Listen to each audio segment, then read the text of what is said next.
Okay, so next we have our guest speaker for today, Kristen Lockheart, who is the Interim Director of Student Care and Advocacy at Pellissippi State, and we're thrilled to have him here, hear about all that they're doing and planning. So, away. While we get that pulled up, so my name is Kristen Lockheart from Pellissippi State Community College, our Student Care and Advocacy Office. Thank you so much for giving us a little bit of a platform today to talk to you about us and our work we're doing. How many of you maybe knew or worked with my predecessor, Dreama Bowers? Yes.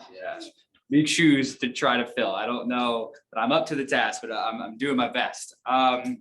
So a little bit about us. This is sort of our aspirational vision that we put in our strategic plan. Higher education, you have strategic plans, right? You articulate what your hope is in summary. And my background, just so that you know a little bit about me, I think you see it on the agenda there. My background is mental health. I have a master's degree in mental health counseling. I'm an LPC MHSP in the state of Tennessee. Funny, I did not necessarily aspire to do this type of work, but when the opportunity to step into the interim position arose at the end of the last year, fall semester, I've learned to say yes to things. Saying yes to opportunities is a good quality to have, and I did. I haven't looked back. It's been excellent. I've been in the interim role for about 7 to 8 months. At this point, I'm happy to say that I've accepted the full-time position, and starting August 1st, I will be the full-time director of the Student Care and Advocacy Office.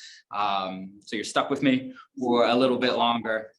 I'm joined by 2 of my staff members today, Brandy Canterbury, who as of the 17th is now our full-time case manager. So we're excited for her and her promotion there. And then Sandra Davis-Willis, who is our pantry specialist. And I'll probably give you each an opportunity to say a little bit about yourselves here in a moment. But our office, it's interesting, at least compared to other offices at Pellissippi State, in that, any other place you have advising, you have counseling, you have these sort of singular functional units, whereas we're sort of broken up into these 3 smaller areas. So we have these 3 different areas.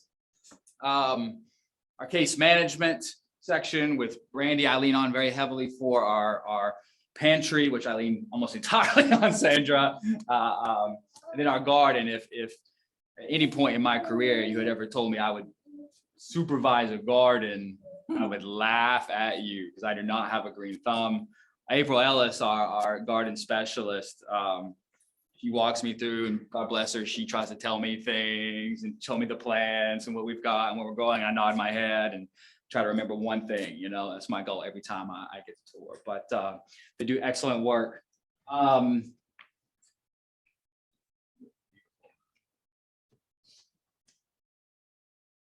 So we're a small office. You see, this is all of our full-time staff right here, right? Our garden specialist is part-time contract, 20 to 25 hours a week. We have ambitions to have an intern this fall from University of Tennessee. I love interns. I welcome interns, both the help they provide and giving them a space to grow and give good opportunities to match their professional goals. So if you know or aware of any interns, probably too late for this fall semester, I imagine, for them, not too late for us, but probably too late for them. But as you go into the next year planning, please let me know. I'll be happy to give folks a placement. And incorporating student workers. We utilize student workers very heavily in our pantry and our garden, and we're going to try to find a good, ethical, and sensible place for them in our case management model as well. So pretty simple. I'd say 60 to 70% of what we do in the case management piece is just what you all know of a case manager, right? Working with students, maintaining your caseload, receiving referrals, following up. We have some resources on campus that are excellent, but a lot of what we're tasked with doing is being aware of our community resources, right? And helping students identify and navigate those community resources and figure out what's the best fit for them. You want to take over? No, don't do it. I love this. This is great. So what, there's a lot of flux in our office, and where we're trying to find that place where we can have a case management model. We can be as proactive as possible. Something I say to Brandy quite often is, we got to not just be the email people, right? We can't just be sending one of our many lists we've accumulated of community resources and calling it a day. We really want to build those relationships and follow up and check in. But we also be mindful of capacity. Pellissippi has, I think we're probably knocking on between 8,000 and 9,000 students. So a 1 case manager to 9,000 ratio, 1.5 if you sort of count me, but Brandy'd be like, half? That's generous. But so we have to be mindful of that.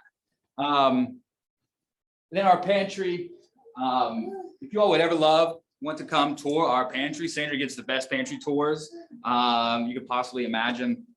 We're very grateful to have this resource on campus. In a world of limited resources and limited places and processes and eligibilities, it is so nice to be in a place where when there's food insecurity for our students or our faculty or our staff, all are eligible, to just say, cool, complete this application, let's go up there. All right, let's walk in, let's shop. We have a point system where students shop, and we'll provide for a whole household. We ask them in all the applications, what their circumstances are, who they're providing for, just so if we can alleviate that financial piece for students. So I don't know how much you all know about Pellissippi's campuses. So we have our Hardin Valley campus, which is our largest campus, probably has 50 to 60% of our total student enrollment. Then we have our smaller campuses throughout the community. So Blount County campus, Magnolia campus, Strawberry Plains campus. We used to have the Division Street campus, but TCAT sort of taking that space over. So a lot of those folks are moving over to our Magnolia campus. Whether that's a short-term or a long-term thing remains to be seen. Their building is getting renovated. But that's all our different places. So we do deliveries for those folks. Sandra, I get the text once or twice a week, heading out to Strawberry Plains, heading out to Blount County to deliver and drop things off, and students can do online orders, so we can make sure that they have those resources just as equitably as our Hardin Valley folks. Sandra, what am I missing? Anything else you want to say about the pantry? Just how the garden supports the pantry. Yes. So, the aforementioned garden, we have a wonderful, like I said, part-time garden specialist. You can see it's maybe a little hard to see, but when the pandemic happened and we all transitioned to work from home, and then I think the garden got kind of grown up is the phrase, right? But then we brought in April, our garden specialist. She has worked so incredibly hard. How she does what she does in 20, actually usually less, because she has a family and a new kiddo coming along the way soon. Is incredible. Like I said, she utilizes community volunteers. That's true for our pantry as well. Both student volunteers and community volunteers are more than welcome as well. And then student workers to make that happen. So produces, I think this is the last statistic we have, just shy of 1,200 pounds of produce annually. And I think and Sandra, I've heard you talk about this quite a bit. What's so neat about April is it could be tempting just to say, all right, well, we'll have all our yield in the summer, right? But when our students least available to benefit from that, the summer, right? So she has particular gardening methods that she can provide and have those yields throughout the year and have the fresh produce available.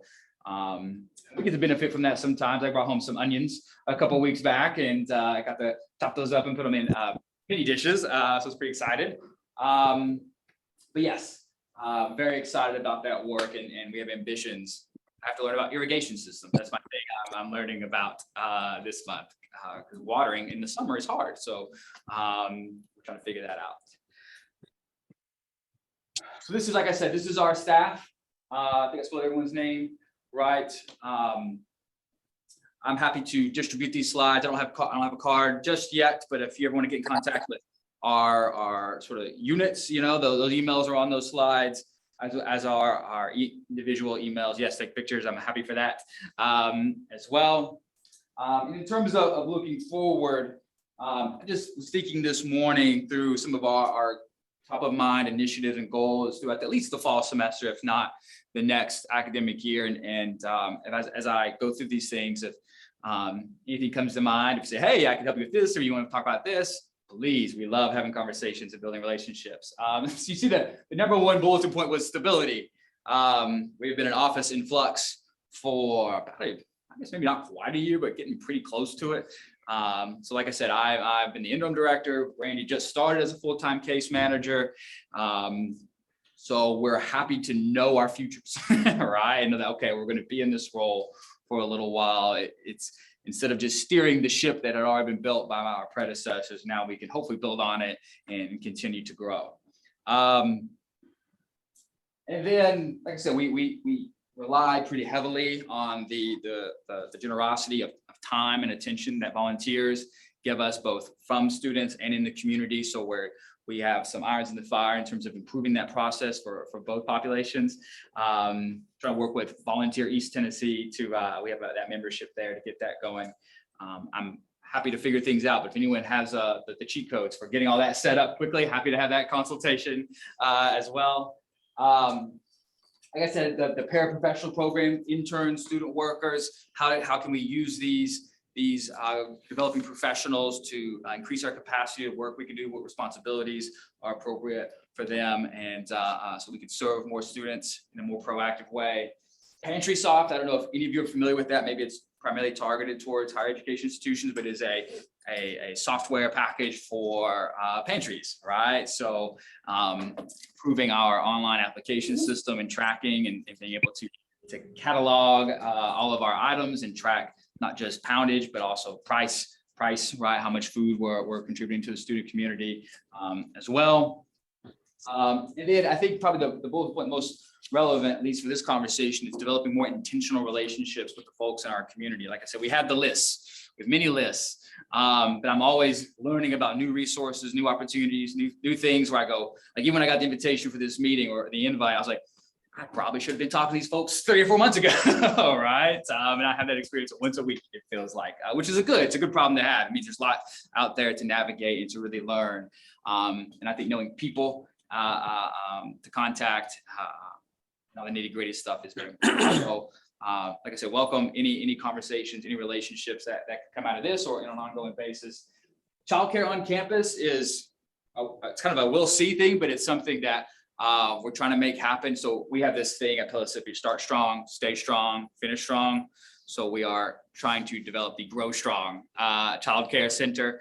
That is a need for a lot of our, as you can imagine, I would say adult students, but students of all ages, right? Come in with different experiences and in different places. So trying to make that a thing that we can refer to. And you can imagine there's lots of little pieces there that we're trying to figure out, like the building you're in, the funding, partnerships. I think we're partnering with, I don't want to misspeak, so I'm not going to say that. We're trying to get that off the ground. I think fall was the goal, given that that's 2 or 3 weeks away, and I haven't heard a lot. I'm assuming that's not going to happen, but stay tuned for that.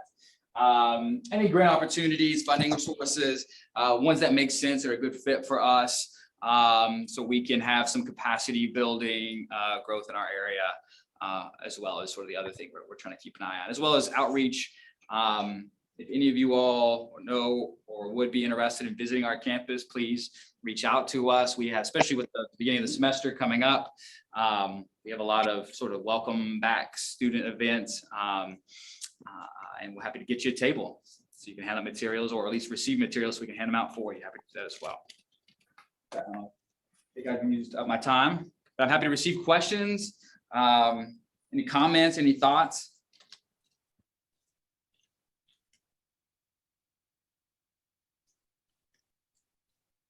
You've got a room full of advocates here. Yes.